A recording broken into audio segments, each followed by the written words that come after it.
Alhamdulillah, alhamdulillahirabbil alamin. Wassalatu wassalamu ala asrofil anbiya'i wal mursalin wa ala alihi wa sahbihi rasulillahi ajma'in. Pertama dan termasuk kali, marilah kita mengucapkan rasa puji beserta syukur atas kehadiran Allah Subhanahu wa taala yang telah menimpakan nikmat kesehatan dan nikmat kesempatan sehingga kita dapat melakukan perkuliahan pada hari ini. Dan tak lupa pula salawat berikan salam untuk junjungan Nabi besar Muhammad sallallahu alaihi wasallam yang melafazkan doa Allahumma sholli ala sayyidina Muhammad wa ala ali sayyidina Muhammad. Dengan memperbanyak salawat pada beliau, mudah-mudahan kita mendapatkan pahala yang berlipat ganda. Amin amin ya rabbal alamin. Baiklah, tanpa memperbanyak kata-kata mukadimah, izinkan saya mempresentasikan makalah dari kelompok kami, yaitu kelompok 12 yang berjudul Kasus dalam Al-Quran. Sebelum itu, izinkan saya untuk memperkenalkan anggota dari kelompok saya, yaitu saya sendiri, Dofri, NIM 12050512224. Assalamualaikum warahmatullahi wabarakatuh. Perkenalkan, nama saya Mira Rusmulyani, NIM 1205005259928. Di sini saya akan menjelaskan mengenai pengertian dari khasas Al-Quran. 1. Pengertian khasas Al-Quran secara etimologi. Khasas Al-Quran tersusun dari dua kata bahasa Arab, yaitu khasas dan Al-Quran. Kata khasas berasal dari jamak kisasah, yang artinya kisah, cerita, atau hikayat. Jika disambung dengan kata Al-Quran, maka akan menjadi khasasul Al-Quran atau khisasul Al-Quran. Dalam bahasa Indonesia, kedua-duanya memiliki arti, yaitu kisah Al-Quran. Yang kedua, ada pengertian khasas Al-Quran berdasarkan terminologi, yaitu berupa informasi Al-Quran, yakni dari Allah Subhanahu wa Ta'ala yang terdapat di dalam Al-Quran untuk seluruh umat manusia, yang mampu menjadikan Al-Quran sebagai petunjuk hidup atau pedoman hidup. Informasi itu berisikan tentang umat-umat terdahulu, tentang kenabian, orang-orang yang tidak dapat dipastikan apakah mereka dari golongan nabi atau golongan orang pilihan, dan juga menceritakan tentang peristiwa-peristiwa yang lama terjadi, termasuk peristiwa-peristiwa yang pernah terjadi pada masa Nabi Muhammad SAW. Kisah Al-Quran ini berisikan petunjuk untuk umat manusia yang akan membawa umat manusia kepada jalan keselamatan untuk dunia dan akhiratnya. Baiklah, poin kedua saya akan menjelaskan dari macam-macam kasus Al-Quran.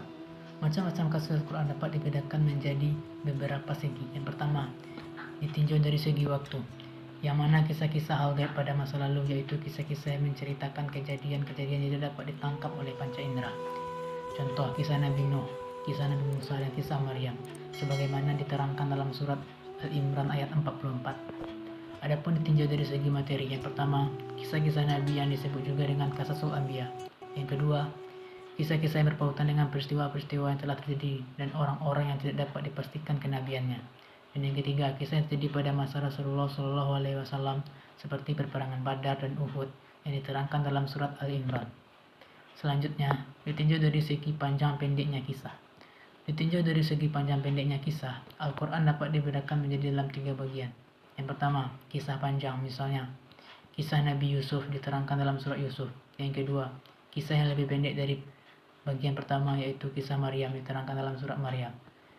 Yang ketiga, kisah yang jumlahnya kurang dari 10 ayat, misalnya kisah Nabi Lut dan Nabi Hud yang diterangkan dalam surat Al-A'raf. Baiklah, yang ketiga ada faedah khasas Al-Quran. Khasas Al-Quran mempunyai banyak faedah. Berikut faedah-faedah khasas Al-Quran, yaitu menjelaskan prinsip-prinsip dakwah agama Allah dan menerangkan pokok-pokok syariat yang disampaikan pada Nabi. Dalam hal ini, Allah telah berfirman dalam Quran Surah Al-Anbiya ayat 25, yang artinya, dan kami tidak mengutus seorang rasul pun sebelum kamu, melainkan kami wahyukan kepadanya, bahwasannya tiada Tuhan yang hak melainkan aku, maka sembahlah olehmu sekalian akan aku.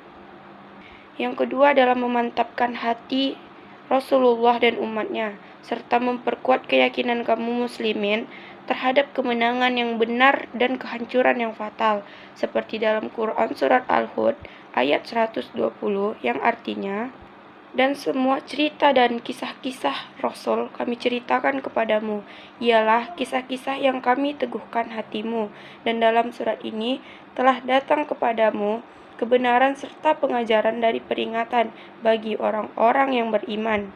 Yang ketiga adalah mengkoreksi pendapat para ahli kitab yang suka menyembunyikan keterangan dan petunjuk-petunjuk kitab sucinya dan membantahnya dengan argumentasi-argumentasi yang terdapat dalam kitab suci Al-Quran sebelum diubah dan digantikan oleh mereka sendiri. Hal ini dijelaskan dalam Quran Surah Ali Imran ayat 93 yang artinya, sebuah makanan akan halal bagi Bani Israel, melainkan makanan yang diharapkan oleh Israel, Yakub, untuk dirinya sendiri sebelum Taurat diturunkan. Katakanlah, jika kamu mengatakan ada makanan yang diharamkan sebelum Taurat turun, maka bawalah Taurat itu, lalu bacalah dia jika kamu orang-orang yang benar.